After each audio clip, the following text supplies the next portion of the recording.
नमस्कार, आपका स्वागत है हमारे YouTube चैनल शिक्षा सखा पर। आज मैं आपके लिए लेकर आई हूँ कक्षा 6 हिंदी कार्य पुस्तिका पाठ 13। पाठ का नाम है मैं सबसे छोटी हूँ। पिछली वीडियो में मैंने आपको संसार पुस्तक है पाठ के अभ्यास का हल करवाया था।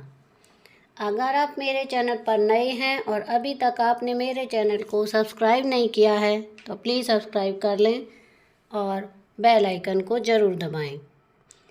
मैंने अपने चैनल की प्लेलिस्ट में सब्जेक्ट वाइज लिस्ट डाली हुई है।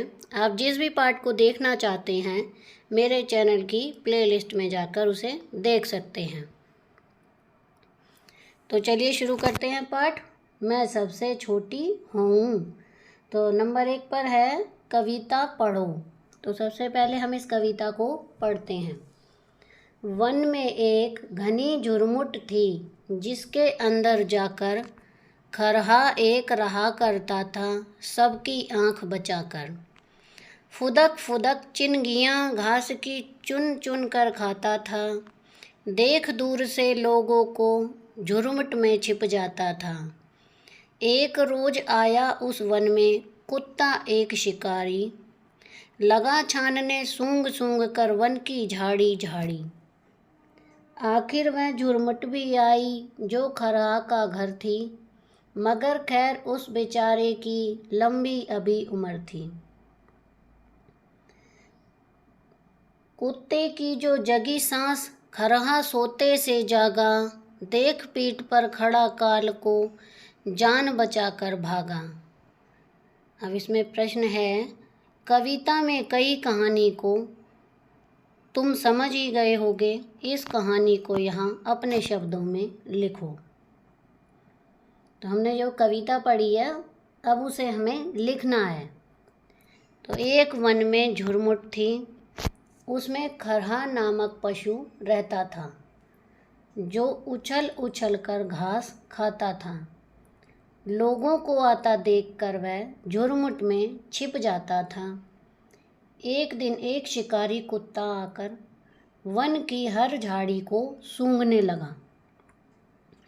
खरहा सो रहा था, लेकिन जैसे ही खरहा को कुत्ते के बारे में पता चला तो वह वहाँ से जान बचाकर भाग गया। खैर, कविता में इन शब्दों के लिए किन शब्दों का इस्तेमाल किया है? खरगोश, खरगोश की जगह पर है खरहा। झाड़ी झुरमुट, जंगल वन, मौत काल, आयु उम्र, दिन रोज, इन शब्दों का इस्तेमाल किया गया है। दूसरा प्रश्न है, चित्र में क्या हो रहा है? यह किस ऋतु के बारे में है, उसका वर्णन करो। तो यहाँ हम लिखेंगे, चित्र को देखकर लिखेंगे, यह वर्षा ऋतु का चित्र है। चित्र में वर्षा जोर से हो रही है, चारों तरफ पानी भर गया है। बच्चे बारिश में नहा रहे हैं। बच्चे बहुत खुश दिखाई दे रहे हैं और गाना भी गा रहे हैं। एक लड़का बहुत खुश होकर नहा रहा है। लड़की नाचकर भीग रही है और खुशी मना रही है। नंबर 3, माँ तुम्हारे लिए क्या क्या काम करती है, सूची बनाओ। तो यहाँ पर हम लिखेंगे, माँ खाना बनाती है, सुबह हमें जगाती है, प्यार करती है, कपड़े धोती है, नहलाती है, डांट लगाती है, दूध पिलाती है, कपड़े प्रेस करती है और हमें घूमने ले जाती है। खैर, तुम घर में कौन कौन से काम करते हो, उनमें कौन कौन से काम तुम्हें अच्छे लगते हैं? तो यहाँ पर हम लिख सकते हैं कि घर की साफ सफाई में हाथ बटाना, खेती बाड़ी में, खाना बनाना, सब्जी काटना और घर की सजावट में हम हाथ बटाते हैं। जब तुम्हारी माँ कहीं चली जाती है तब तुम्हारे घर की क्या हालत हो जाती है?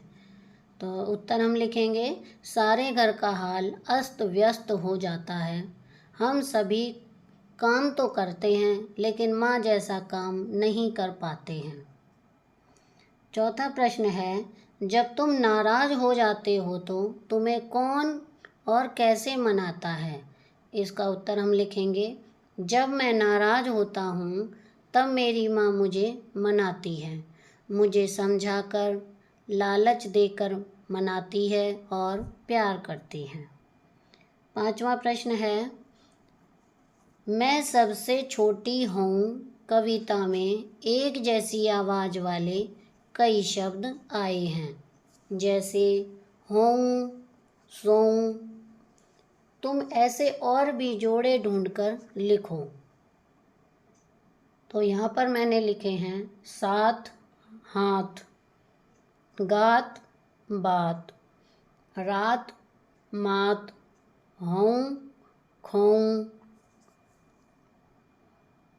छठा प्रश्न है, आस पास, वहाँ, जिधर, उधर, किधर आदि शब्द स्थान का बोध कराते हैं। इनमें से प्रत्येक के प्रयोग से एक एक वाक्य बनाएं।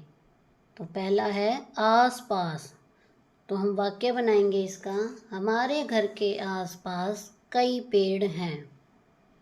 आगे है वहाँ, इसका वाक्य बनाएंगे, हम वहाँ जा रहे हैं।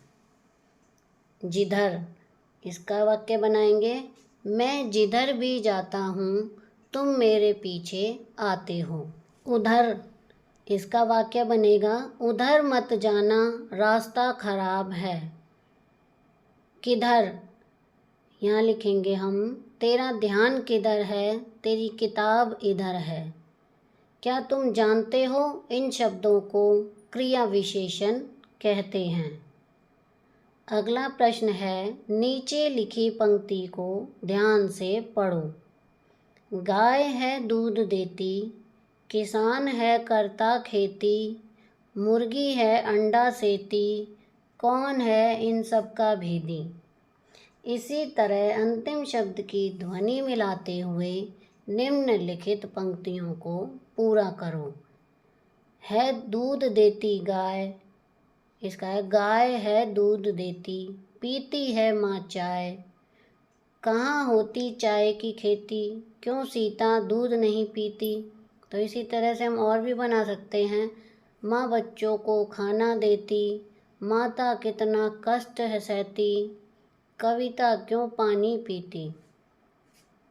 आठवां प्रश्न है, मैं सबसे छोटी हूँ कविता को कहानी के रूप में लिखो। इसको हम लिखेंगे, मैं सबसे छोटी हूँ कविता में कवि सुमित्रा नंदन पंत एक छोटी सी बच्ची का वर्णन कर रहे हैं, जो अपनी माँ से सबसे छोटी रहने की बात कहती है। वह छोटी रहकर लंबे समय तक माँ का प्यार पाना चाहती है।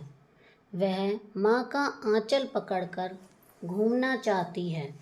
यदि वह बड़ी हो जाएगी तो उसे माँ का प्यार नहीं मिलेगा, फिर उसे माँ कहानी नहीं सुनाएगी, इसलिए वह छोटी ही रहना चाहती है।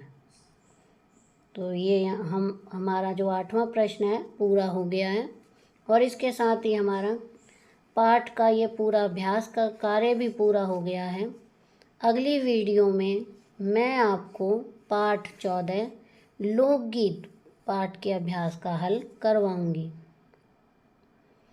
तो आपको ये मेरी वीडियो कैसी लगी मुझे कमेंट करके ज़रूर बताएं।